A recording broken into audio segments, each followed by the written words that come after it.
Sonic X Shadow Generations. I don't know if people realize how good this game is going to be, at least in my opinion, for my personal tastes. Because Sonic Adventure 2 was the game I grew up with, Sonic Generations is the game that I think is the most consistently polished and well-made out of all the Sonic games. And then Sonic Frontiers is my new favorite Sonic game in terms of how you control Sonic and how fun that is. So this remake is pretty much perfectly made for me, having an updated version of Generations alongside a new campaign with Shadow that has gameplay similar to Sonic Frontiers, with his own open zone, with his own cyberspace stages that look even better than any cyberspace stage in Sonic Frontiers, as well as it all surrounding my favorite and most nostalgic Sonic game, Sonic Adventure 2. So let's look at some of this footage, because, dude, this is just great. Look at how this looks. Now, someone on Twitter, and a lot of people were fighting about this on Twitter, in terms of it looking too much like Sonic Forces. Matt has no cuts. Great YouTuber, have nothing against him, and I respect his opinion. Although, I do think it's wrong. Can I respect an opinion while thinking it's wrong? I mean, he is right in one sense that it does look like Sonic Forces, because it looks kind of like the space level from Sonic Forces, which was actually one of the good parts of Sonic Forces, the graphics. Although, you know, there could be more stuff in the background. I know people have compared Generations Green Hill to, you know, Forces Green Hill, which doesn't have a lot going on in the background. But regardless, this game looks beautiful so far. So this level is allegedly the first level. It's kind of like the first level in the demo. And, you know, the demo was showing off for the Sonic Generations portion, Green Hill Zone. This is Space Colony Arc Act 1. And then the Biolizard is also available in this demo. This first level from Shadow Generations. And for a first level, like, honestly, it looks better than most levels and first levels in most Sonic games. Even something like City Escape, right, is a lot more simple than this. A lot more easy. Emerald Coast, you know, basically any first 3D Sonic stage is not going to be, you know, as expansive as this. I'm not, like, saying this is the most complex level in the world. Obviously, it is still a first level. But the intricacy of this level in particular, for being the first level, I don't know if they just want to make every level, like, super, super special and involved, and that's why this level is so, like, well-designed, or if they intend to make the game more difficult, because in the Final Horizon update for Sonic Frontiers, which is what this seems to be based off of more than anything else gameplay-wise, like that kind of update specifically and all the new takeaways and kind of ways of going about things they went and did in that update. Sorry, I guess I can't speak too well today. But basically, you know, in the Final Horizon update for Sonic Frontiers, if you haven't played it, in the cyberspace levels, which I don't blame you for skipping them because they're pretty much optional, but those cyberspace stages are designed pretty differently than the ones in Frontiers, but it did kind of seem slapped together in a level editor. Like, they just put some gameplay concept in there, but they couldn't, like, they didn't have time to make new assets or whatever, so they were just testing out a bunch of random ideas. And it seems like it all culminated in, you know, helping to make this Shadow Generations as well as probably the next game. All that to say is that Sonic Frontiers Final Horizon, one of the big changes they did was changing the difficulty to be way harder because, you know, it's a remake of the final island in the game. And this is not obviously as difficult as the Sonic Frontier cyberspace levels in Final Horizon, but it looks more difficult than your typical first level, which makes me think that maybe Shadow Generations will be kind of a more advanced difficulty campaign like Sonic Frontiers Final Horizon. But I don't know. I mean, you guys are seeing the gameplay here. You guys can let me know if you agree or not. But regardless, the vibes in this level alone are just immaculate. Like, even if it did have a Forces level design, which would fucking suck because it would be basically like one pathway, barely any alternates, pretty boring. At least the vibes would be there. Like, they got the graphics down. They got the whole vibe of Shadow down. The sound, the music, everything just feels so right here. Dude, seeing the fucking space colony doors again in their exact same design, open the exact same way. I know it's such a minor thing, but as a Sonic Adventure 2 fan who's played that game like on loop for the last 20 years.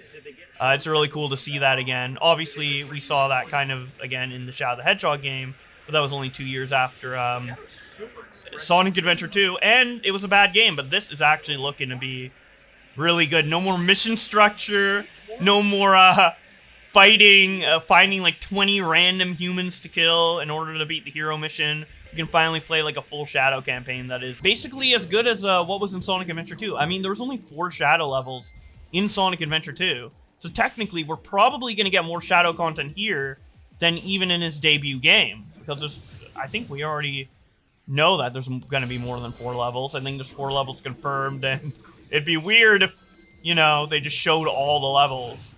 You know, I'm guessing there'd be a final level. And speaking of that, you know, this is the first level, but in the trailer we saw a bunch of other levels. We have Rail Canyon and Kingdom Valley here alongside the motifs that we've already been seeing in this gameplay of Radical Highway and Space Colony Arc. So I imagined it'd be more levels than that. Some ones I really, really want to see is Sky Troops, because for those of you who don't know, there was actually a mod for Sonic Generations. It was one of the first mods made by Melipantro. And one of the first ever high-quality, you know, Sonic Generations level mods made by him was a modern version of Sky Troops from Shadow the Hedgehog. So it would be cool if we saw Sega's take on Sky Troops. I like that level a lot. It has good music, good vibes, so I really want to see that level. There's a bunch of other levels from Shadow the Hedgehog they could take that are really interesting. Like, there's a casino level, there's like a whole digital kind of level, although we've seen that a lot with Sonic Frontiers, so maybe not that one, but there's a lot of great choices. One of my favorite choices for a level that I think would be funny, I know a lot of people will get mad at me for this, maybe, but I unironically want Green Hill Zone back, because Green Hill Zone was actually one of the last levels that Shadow appeared in his playable appearance in Sonic Forces. So I think it would be so poetic for the first level of Sonic Generations to be Green Hill, and then the last level of Shadow Generations to be Green Hill. But it's like this weird, like, super hard version of Green Hill. Maybe Dark Black Doom, like, twists it in some weird way like he did with this level toward the end. Maybe, like, it's a kind of mutated version of Green Hill, something that kind of looks more close to the Sonic Forces concept art. It'd be really cool if we got a dark, twisted version of Green Hill to represent his appearance in Sonic to represent his appearance in Sonic Forces. I think that would be really, really funny. But another great part about this demo, and this probably the part that I'm actually the most surprised by positively, is the boss fight of the Biolizard, right? So the boss fights in Sonic games, even in Sonic Frontiers, have all been relatively simple. You know, you go up, dodge a few things, mash, you know, quick step, whatever, and it's relatively simple. But here, we have a replication of kind of needing to stay between the tail and the mouth, just like in Sonic Adventure 2, which is already inherently more difficult than most things you did in Frontiers or any recent Sonic game. But then also, you know, at a certain point, it gets into the multiple phases. And for those of you who remember the Biolizard from Sonic Adventure 2, you would know that in the phases that aren't this, like, replicated part, where you, like, grind up his fucking wire or whatever, that part of the level is very, very jank. But here, they replace it with this new move, where he brings out his fucking wires, puts them in the ground, and goes bubble mode. And, you know, the way to attack it is new, interesting, a lot more consistent, and it seems genuinely difficult. Like, this guy who's playing it on screen does have some trouble later in the fight. You know, it's not the hardest thing in the world, but even compare this to any bosses in Sonic Generations or Sonic Colors, or even Sonic Unleashed. When was the last time we had a boss fight in Sonic that was legit, like, good? I think it might have been Sonic Unleashed, honestly, unironically. Because as good as Generations is, we all know the final boss sucks, and the other bosses are okay, but they're not amazing. They're not the highlight of the game. Like, no one's like, I'm going back to Sonic Generations to fight Perfect Chaos, to fight the Death Egg robot, to fight, you know, maybe the Hedgehogs, maybe to fight Shadow or Silver, or even Metal Sonic. Like, those fights are fine, but every main boss fight in Sonic Generations was really just kind of running forward and then doing what the game tells you to. Whereas here, you're actually in an arena trying to, you know, find the weak point and memorize the patterns or what have you. So, it's really promising. Like, and the animations are a lot smoother. And this game doesn't come out until October. And now it's June, and when we had, like, the same kind of gap between the first reveals of Sonic Frontiers and its release date of November, the animations looked a lot more jank, it looked a lot more unfinished in comparison to this, and it's pretty much the same time gap, so it looks like we're kind of in good hands. I know Sega said they upped the staff for, you know, Sonic Team, and I think this kind of shows it because, you know, this is just a side thing. This isn't even the main next game. They are working on Sonic Frontiers 2 while making this kind of mini Bowser's Fury-esque campaign for Shadow the Hedgehog. Now, Azuka did say in an interview, the lead of Sonic Team, he did say that Shadow Generations is going to be shorter than Sonic Generations. I am a bit concerned about that because Sonic Generations is a pretty fast game to go through if you know what you're talking about. But then also you got to keep in mind the cutscene length, the boss fights, and the challenges that you have to do on your first playthrough. I know a lot of us forget because there's only one save file on Sonic Generations, and a lot of us go back to it just to, like, replay specific levels. No one really cares about doing Sonic Generations from scratch for the story, so maybe you forgot, but yeah, you do have to do the 3 challenges, which extends playtime by a lot. And if Azuka's keeping that in mind when talking about the length of Sonic Generations, maybe that playtime with the challenges in Sonic Generations, that's kind of the extra game length that's being cut. And if it's just as long as playing all the main levels back-to-back in Sonic Generations without the challenges, then that's still, like, pretty much the full game of Sonic Generations, you know? I know not technically, but the parts that matter. So I'm not super, super concerned when he says it's shorter than Sonic Generations, because you got to keep that in mind when talking about the game's overall length, because I'm assuming he's talking about, like, a first-time playthrough, respectively, for each part of the campaign. But yeah, the guy here has trouble figuring out what to do. You have to, you know, use Chaos Control when the big orb is there and then attack it.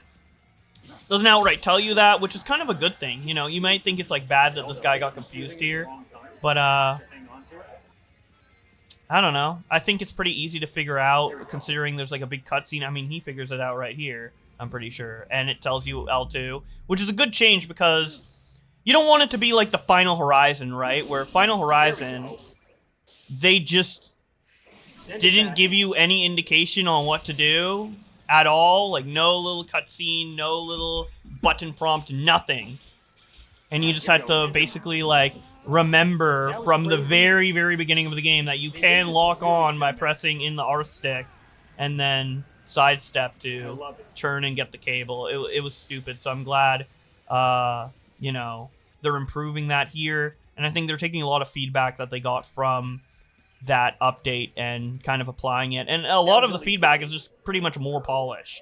Like, just more polish. And this looks like, objectively, like a more polished version of what we saw in the Final Horizon Sonic Frontiers update, but now with the shadow coat of paint and everything, it's just presented much more nicely. It's not like a bunch of Green Hill assets, like, pasted in, like, a white void or whatever. Like, there's actually theming, there's actually story. You know, we get to play Shadow again. So I think this is, like, great. This is, like, the most excited I've been for a Sonic game in a long time.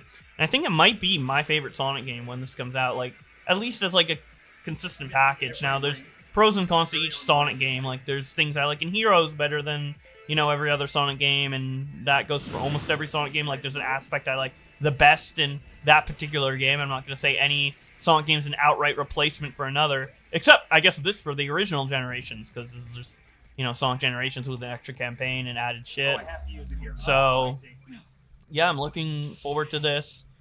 It'll be nice to play Sonic Generations again. And also, I think this is probably going to be the best Sonic game to introduce to new fans, because it's like something that I don't like too much about Sonic Frontiers, despite it being my favorite Sonic game, is that it's kind of complicated and you to get into for a new player, and you have to like invest time into the game in order to get the most enjoyment out of it. What I mean by that is like you have to tweak with all the physics sliders, right? Which is good for us, like hardcore players, but for someone who just wants to play, you know, I don't know if the 2 preset options in Sonic Frontiers are really the most optimal way to play. So they're going to be using those presets, and maybe they won't like it either, and it will dampen their experience of the game. You know, also you have to like unlock the spin dash. There's so many collectibles. There's all these updates tacked on. Like you literally open a brand new file of Sonic Frontiers today with all the new updates downloaded, and it's just like a bunch of fucking pop-ups of a bunch of stuff. It's like, this is all great if you've played Sonic Frontiers and you're like looking for the new stuff to be added, but for a new player, it's kind of overwhelming, you know, you have to like go through all these tutorials, learn how like the open zone works or whatever. But with Sonic Generations, you can just go like straight into it, right into a classic Sonic stage and the modern Sonic stage, and you pretty much get the gist. And with Shadow Generations, despite it being pretty similar to Force's Final Horizon in terms of its design, and it having like him having more mechanics than Sonic, I feel like, you know, watching this first level, most stuff is kind of taught to you through it just naturally. And yeah, I think you could just play this one level and run around the open zone for a bit and kind of get a gist of how Shadow controls and what's going on without having all these fucking pop-ups and like, oh, did I unlock the spin dash or whatever. I really, really think that Sonic Frontiers should have an option to just have the spin dash from the get-go. Because for a new player, like, would you rather give them Sonic Frontiers without the spin dash or with? It's like OP, but that's good for new players. It's fun, but that's good for new players who want to get into the series. I don't know, the fact that you have to play for so long before getting the spin dash, like a really fun mechanic in the game, I think it's kind of ridiculous. But so Shadow here, he'll just have everything from the get-go. I know he doesn't have a spin dash, but the levels don't seem to be designed around it. I don't really mind him not having spin dash, because I feel like having that big, powerful spin dash, Lost World style, Frontier style, is more of a Sonic exclusive thing. I don't know, I just get that vibe. We do need to have powers that are kind of exclusive to Sonic and Shadow respectively, right? So I think having that type of spin dash, I'd love to see it in the next Frontiers, but I don't think it's necessary for this campaign. Very, very excited to see this. I hope you guys are excited too. I'm definitely going to be talking about this game more in the upcoming months and weeks and stuff, so stay tuned. If you know, have any thoughts on this game, let me know in the comment section. Maybe I can make a follow-up video, discuss some of the comments with you guys. I'm very excited for this game. Be sure to subscribe, because there's going to be a lot more gaming discussions like this coming soon. But yeah, I can't wait for this game, bro. It's going to be great.